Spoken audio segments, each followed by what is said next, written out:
কুষ্টিয়ার খোকসা উপজেলার শিমুলিয়া ইউনিয়নের শিমুলিয়া গ্রামের ২ নং ওয়ার্ডের বাসিন্দা মামুন। রাতের আঁধারে চাচির ঘরে ঢুকলেন ভাসুরের ছেলে মামুন। অভিযোগ উঠেছে মামুনের বিরুদ্ধে ধর্ষণের চেষ্টা। এলাকাবাসী জানায় একাধিক অভিযোগ রয়েছে এই কালপিট মামুনের বিরুদ্ধে, যাহার ঘরে রয়েছে স্ত্রী ও সন্তান। বিয়ে করছেন খোকসা পাইকপাড়া মির্জাপুর লবুল এর মেয়েকে। এলাকাবাসী কঠিন শাস্তির দাবি জানান কালপিট এই মামুনকে। এ বিষয়ে তার বাড়িতে গেলে তিনি সাংবাদিকদের উপস্থিতি টের পেয়ে পালিয়ে যান। তার স্ত্রীও মিথ্যে পরিচয় দিয়ে সেখান থেকে পালিয়ে যান। ঘটনার একদিন পর ভুক্তভোগীর বাড়িতে একটি সালিশি বৈঠক বসানো হয়। সালিশি বৈঠক চলাকালে সাংবাদিকের উপস্থিতি টের পেয়ে সালিশের মক্কেলরা সালিশ না করেই সেখান থেকে চলে যান। আমার স্বামীর নাম রাজ্জাক শেখ। আপনার নাম? আমার নাম লাভলি খাতুন। গ্রাম? গ্রাম শিমুলিয়া মধ্যভাগ। আচ্ছা, আপনার সাথে কি হয়েছে? আমার সাথে হলো রাত ১টার সময় ঝড় বৃষ্টি হয়েছে। আমি আবার ঝড় বৃষ্টির সময় বুধবারের দিন হয়েছে মনে হয়, আমি আবার ওই রাত ২টার সময় বাইরে বাড়াইছি। অনেক ঝড় বৃষ্টি হচ্ছে। আমি এবার বারান্দার পারি ধরেন বাইরে বাড়াতে পারিনি, হনে বারান্দা পার বইছি। সে আবার ওই হনে ঘরে পলা ছিল, আমি দেখিনি। এখন পিছনে তো আমার সেই জোরাজোরি করতেছে, বুঝছেন? মানে কে? আমার এই ছেলে। মানে সে কে? নাম কি? মামুন নাম। আপনার কি হয় সে সম্পর্কে? ভাসুরির ছেলে হয়। ওর বাবার নাম কি? ওর বাবার নাম হলো কুমাই শেখ। না, আপনার কেমন ভাসুরির ছেলে? আপন ভাসুর ছেলে। তে জড়াজড়ি করতেছি, জড়াজড়ি করতে করতে আমি ওর মুখটা পরে দেখিনি, পরে মোবাইলে আমি কি ওর মুখটা দেখেছি। দেখে সেই করতেছি, এই আমার সাইড দিয়ে মামুন, আমার সাইড দিয়ে, সে ছাড়তেছে না। তারপরে আমি আবারও মোবাইলের আড়তি দিয়ে ফেলেছি। সেখানে আমার হুমকি দিচ্ছে যে তুই এই কথা কেটে বলবি না, কলি ভাই তোর মারিয়ে ফেলবো, তুই কেটে এই কথা বলবি না। তারপরে ওমা পাড়াভাড়ি করতে করতে করতে করতে আমি ওর ডেক কামারি ফেলা দিছি। ফেলা পরে দিয়ে এখন আমার ছেলে সেখন আমি সেই আমার জান নিয়ে আমি আগে বাঁচাইছি, বুঝেছেন? ও আমার ওই রাত্রি মারি ফেলতো, তাই আমি ঘরে খিল দিছি যাইয়া। সে আবার পলাইছে। তারপরে ওই রাত্রি আমার ভাইসের কাজ দিয়েছিলাম। আমার ভাইসের কইল যে তাহলে চোখ মেয়ে থাও, আমরা কমপ্লিট করবো না, এই জামাতি ছিল। তারপরে তো আর আমার এখন কিছু হইল না। আমি সেরকমই বিচার চাবো, বুঝেছেন? বিচার আমি সেরকমই নেব। গত রাত্রে কি হয়েছিল? এমন সরাসরি কারে গত রাত্রে কি হয়েছিল? গত রাত্রে যে এই কাহিনী একটু খুলে যদি বলছেন। এই পর্যন্তই। গত রাত্রি কইছিল যে কিছু মীমাংসা করে দিতে পারে, মীমাংসা হইল না। মানে সেখানে কারা কারা উপস্থিত হয়েছিল? কারা কারা আমি তো অত চিনি না, বুঝেছেন? অত তো আমি চিনি না। আপনার সে ভাসুর উপস্থিত হয়েছিল? হ্যাঁ, ভাসুর হয়েছিল। আর সেই ছেলে? সেই ছেলেও হয়েছিল উপস্থিত। তারপরে চলে গেল কেন? চলে গেল কেন এটা আমি তো বুঝতে পারিনি। চলে গেল কেন আমার তো বলা হয়নি, তারা সালিশ ভেঙে চলে গেল। আপনার হাজবেন্ড কোথায় থাকেন? আমার হাজবেন্ড ৩ মাস মারা গেছে। তো এই বিষয়টা কি পুরো এলাকার লোকজন ইতিমধ্যে জেনে গেছে? হ্যাঁ, এলাকা জেনে গেছে। তো তাহলে আপনি এখন এই বাড়ি ঘরে থাকবেন কি করে, যদি যেহেতু এলাকার লোকজন জেনে গেছে? এলাকার লোক জেনে গেছে, আমি সেরকমই বিচার চাই। তো আপনি কেমন বিচার চাচ্ছেন যদি একটু উল্লেখ করে বলতেন? সেরকমই চাবো, বুঝেছেন? যা করতে হয় আমি যাতে এই বাড়ি ঘর ধরে 2 ছেলে নিয়ে থাকতে পারি, সেরকম বিচার চাই আমি। যেহেতু এটা তো আপনার মান সম্মান নষ্ট করে ফেলছে, সেক্ষেত্রে? মান সম্মান তো নষ্ট হয়ে গেছে। এখন আপনারা আমার যেরকম বিচার করে দেবেন আমি সেরকমই বিচার নেব। কোনো শাস্তির দাবি করছেন কিনা? শাস্তি তো দাবি করবোই আমি।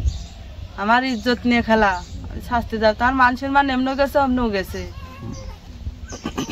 ডাকিছিল লোকজন, এখন আমার ভাইসুর কইছিল যে 4-5 জন লোক ডেকে যাই হোক করবো না, করে টোরে হয় তুমি মানিয়ে নে, না হয় না মানে নে, তুমি তারপর যা হয় করে দিয়ে। তা করে সেটা আর মানে না হয়নি, বুঝেছেন? 4-5 জন লোক ডাকার কথা, আমরা তো গত রাত্রে দেখলাম প্রায় 300-400 লোক। এখন 300-400 এখন আসে গেছে, এখন তো করার কিছু নেই, এসে গেছে সামনে। এই তো বাসাতে কানে আগে যায়। সালিশটা মূলত আপনারা ডাকেছিলেন না ওরা ডাকেছিল? না, আমি যাতে মীমাংসা হয় সেই রকম হিসাবে ডাকেছি, যাতে এটা না ছাড়া, যাতে বাইরে না যায়, যাতে হ্যাঁ যায়, এইটা সেই মীমাংসায় আমি ডাকেছি, বুঝেছেন? যাতে এটা কানাকানি না হয়। এটা তো ইজ্জত নিয়ে খেলা, এটা তো আর কিছু না। এটা যদি আমরা যদি গোপনে করে সারি ফেলতে পারি তাহলে তার সমস্যা না, তো এটা তো সেই পর্যায়ে যায়নি। আপনার ছেলে মেয়ের বয়স কত? এটা 7 বছর আর এটা 10 বছর। তো ওরা সব সালিশ না করে চলে গেছে। হ্যাঁ। তো ওরা কি আপনাকে কোনো হুমকি ধামকি দিচ্ছে নাকি?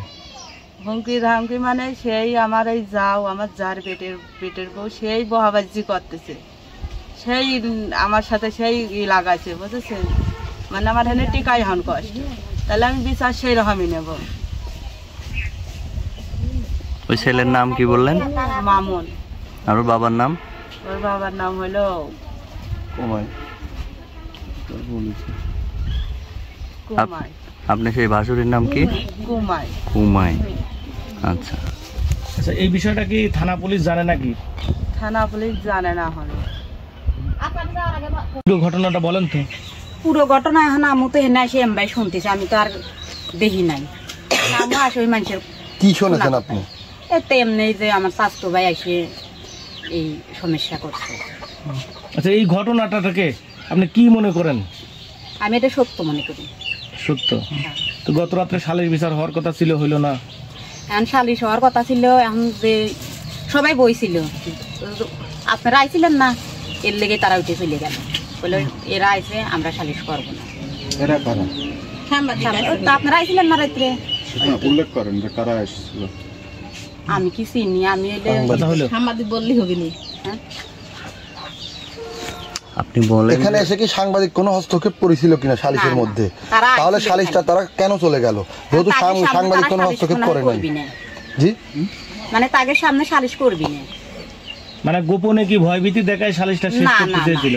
তাহলে সাংবাদিকের সামনে সালিশ করলে সমস্যা কি? এখন দেখি কি আমরা তো রুমের ভিতরে, এখন সবাই উঠে চলে দেখতেছে। পরে যে গেলাম কি হয়েছে, পরে শুনলাম যে সাংবাদিকরা আইছে, তাই তুই সালিশ করছে। আচ্ছা, এই মামুনের চরিত্র নিয়ে যদি বলতেন, আগেও কি এরকম কোনো খারাপ কথা টথা শোনা গিয়েছে? চরিত্র কেমন? এখন মন করেন আমাকে তো ভাই, বুঝছেন? না, সত্য কথা বলবেন, যেহেতু ভাই না মা আগে? আমার মা আগে, ভাই হইলে পরে। সত্য কথা বলেন। এখন মন করেন যে শোনা গল্প, চোখ দিয়ে তো আর দেখি নাই, শুনছি যে এর আগেও বলে ওর একটু কথা মতা শোনাম না গেছে, ক্যারেক্টার সমস্যা। হ্যাঁ শোনা গেছে, কিন্তু আমরা দেখি নাই, চোখ দিয়ে দেখি নাই। মানে এই কথা তো দেখা যায় না, এরকম কানে কানেই আসে, কানাকানি আসে। তো এই মামুনের কি শাস্তি দাবি করেন আপনারা? এখন মন করেন যে আমরা ছাড়তে চাই যে এই জায়গাটা আমার মা যাতে থাকতে পারে সালকল দুটি নিয়ে, আর ও যেরকম এরম দিন আর কোনো বিয়াদবি না করে কারোর সাথে, এই আমাদের দুটা দিন আর কোনোখানে না করে। কি ধরনের শাস্তি চান? আমি শাস্তি চাবি এলো মা, আমি চাবো না। মা যে শাস্তি চাবি সেটা আমরা এলো মাথা করতে নেবো।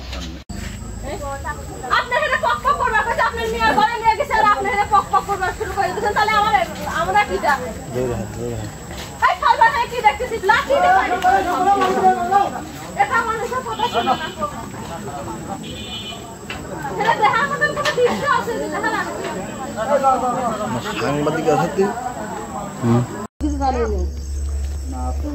আমাদের প্রবলেম, আমরা অন্য মারফত শুনলাম।